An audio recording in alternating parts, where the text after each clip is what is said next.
Welcome back. If you've just joined us, you're watching the news at 10 live on Channels Television Lagos. A reminder of our top stories. Police pay tribute to 3 officers killed by soldiers during a covert operation in Taraba State. Says officers were some of Nigeria's finest. President Muhammadu Buhari calls for investigation into killing of police officers by soldiers in Taraba State. Court grants request of the Department of State Services to detain leader of Revolution Now protest group and publisher of Sahara Reporters, Omoyele Sowore, for 45 days. And U.S. immigration officials released 300 people arrested in massive raids in Mississippi.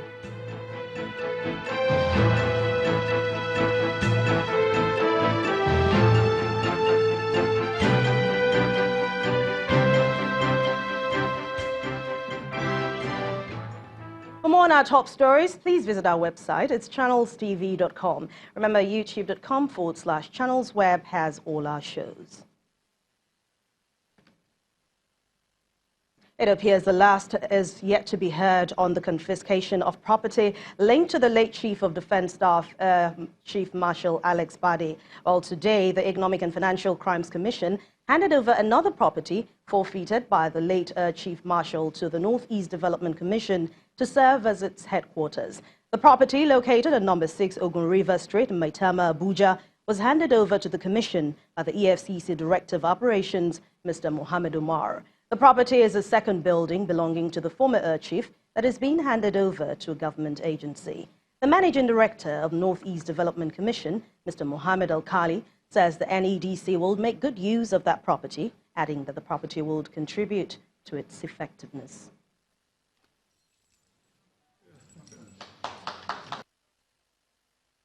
The Economic and Financial Crime Commission is committed to fighting and eradicating all forms of economic and financial crime and recover assets illicitly acquired from proceeds of such crime.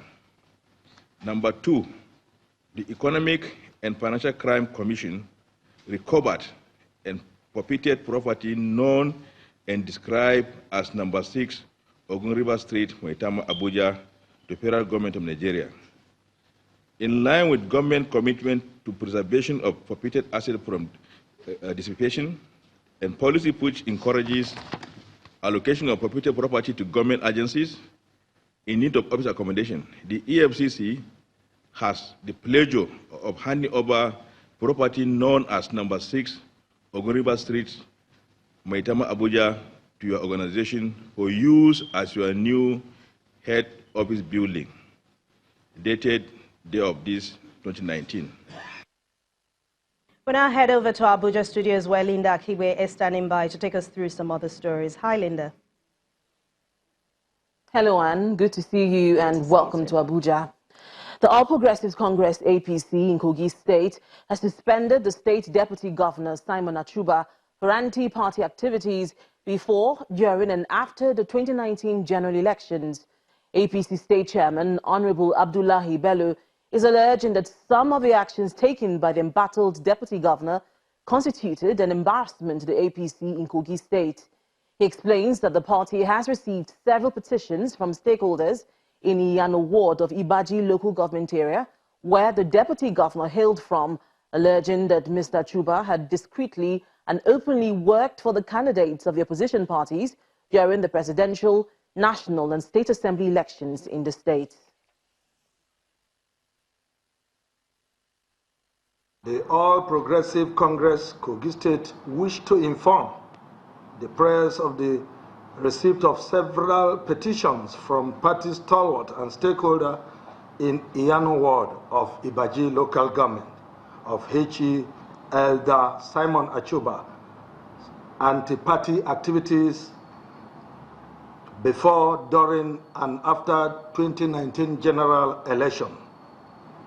He was alleged to have discreetly and openly worked for the candidates of the opposition parties during the presidential, national and state assembly election as against the candidate of the All Progressive Congress.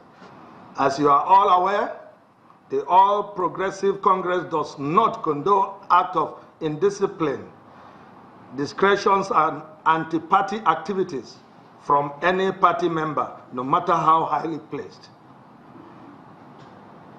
To this end, the State Working Committee of our great party, having deliberated on the recommendation of the Disciplinary Committee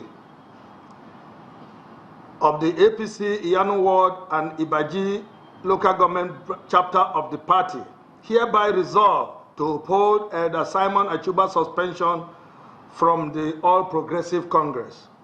His suspension is with effect from August 7, 2019. The Anambra State Governor, Willie Obiano, is reaffirming his commitment to education with the provision of funds to cater to the needs of 700 Catholic and Anglican mission schools in the state. While presenting checks worth over 700 million naira to representatives of the schools, the governor highlighted the benefits of the partnership between the government and the church. He also says not less than 1,500 teachers will be employed to replace those that will be retiring soon.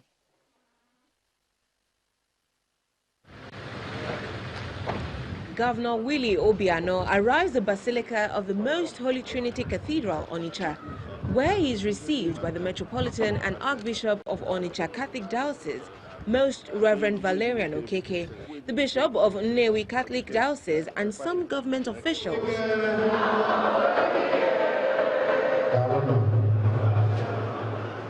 Inside the Bishop Shanahan Hall are students, teachers and other stakeholders who have come to witness what has become a yearly ritual where the government supports mission schools in the state, a gesture that has contributed to the students' sterling performance.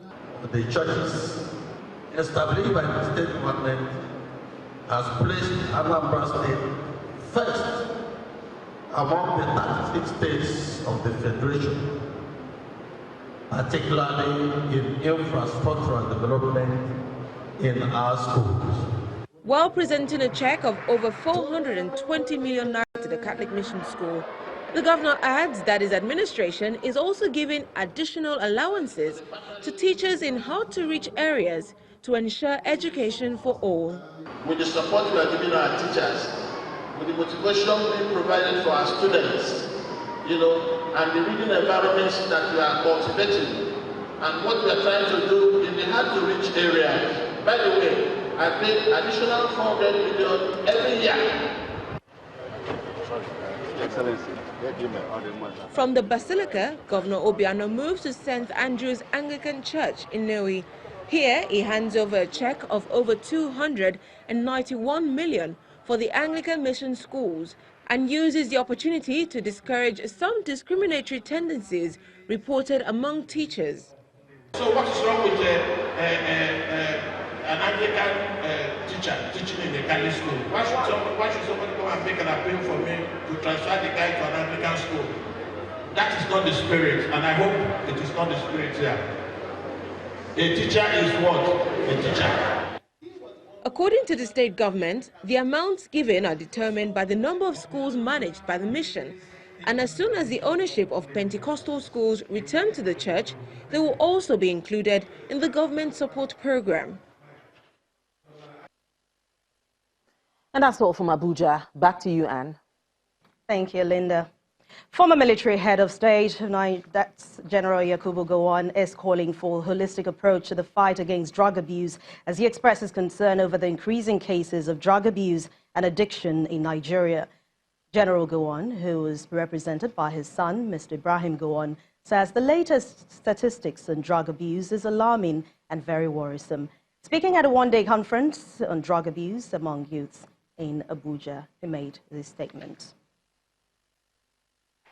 Thank you, Mr. President. A report of the National Drug Survey Use conducted by the United Nations Office on Drugs and Crime in collaboration with the National Bureau of Statistics and funded by the European Union shows that the number of drug users in Nigeria is higher than the entire population of some European countries. It is reported that about 14.3 million people in Nigeria use drugs outside prescription. The statistics shows that those involved in drug abuse are mainly between 15 and 64 years, with 1 in every 4 of them being a woman. A survey shows that the rate of drug abuse in Nigeria in 2018 is more than twice the average of 5.3% global prevalence rate. It is for this reason that a former military head of state is calling for a holistic approach to the fight against drug abuse. The latest statistics posted by the National Drug Law Enforcement Agency and the United Nations Office on Drugs and Crime make for frightening reading. The level of drug abuse is skyrocketing. In his address at the occasion, a member of the Presidential Advisory Committee on Drug Abuse re-echoes the need for a joint effort to combat the menace, while the Permanent Secretary of the Bauchi State Ministry of Health traces the root cause of drug abuse. It has, however, dawned on us that government is unable to provide all the answers. It therefore behooves on us as responsible citizens to help government achieve this goal.